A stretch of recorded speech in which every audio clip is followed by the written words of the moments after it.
ఈ సినిమా కథంతా 1945లో సాగుతుంది. స్వాతంత్ర్యం కోసం పనిచేస్తున్న ఆజాద్ హింద్ ఫౌజ్ చీఫ్ సుభాష్ చంద్రబోస్ ఇండియాకు వస్తున్నట్లు తన అనుచరులకు తెలియజేస్తాడు. తన ఎక్కడ ల్యాండ్ అవ్వాలనేది కోడ్ రూపంలో తెలియజేయాలని తన ముఖ్య అనుచరుడు త్రివర్ణకు లేఖ ద్వారా తెలియజేస్తారు. చంద్రబోస్ ఇండియాకు వస్తున్నట్లు తెలుసుకున్న బ్రిటిష్ ఆర్మీ అతన్ని పట్టుకునేందుకు ప్రయత్నిస్తుంది. అదే సమయంలో మద్రాసు ప్రెసిడెన్సీలోని రాసపాడు జమీందారు కూతురు విజయ, అభిరామి హత్య జరుగుతుంది. ఈ కేసు విచారణ బాధ్యతలను British secret agent devil, Kalyan Ram కు అప్పజెప్పుతారు.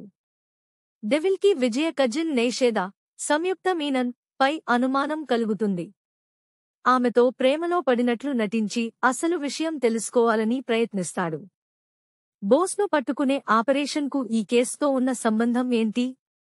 బోస్ ముఖ్య అనుచరుడు త్రివర్ణ ఎవరు? బోస్ ఇండియాకు వస్తున్నట్లు బ్రిటిష్ సైన్యానికి ఎలా తెలిసింది?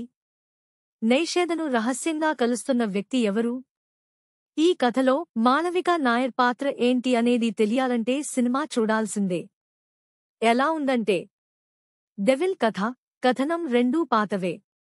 హీరో సీక్రెట్ ఏజెంట్గా ఉండి ఓ ఆపరేషన్లో పాల్గొనడం, అతను తన ఒరిజినాలిటీ కప్పిపుచ్చి మరోలా నటించడం, ప్రీక్లైమాక్స్ అసలు విషయం తెలియడం, ఆ తర్వాత ఓ భారీ ఫైట్.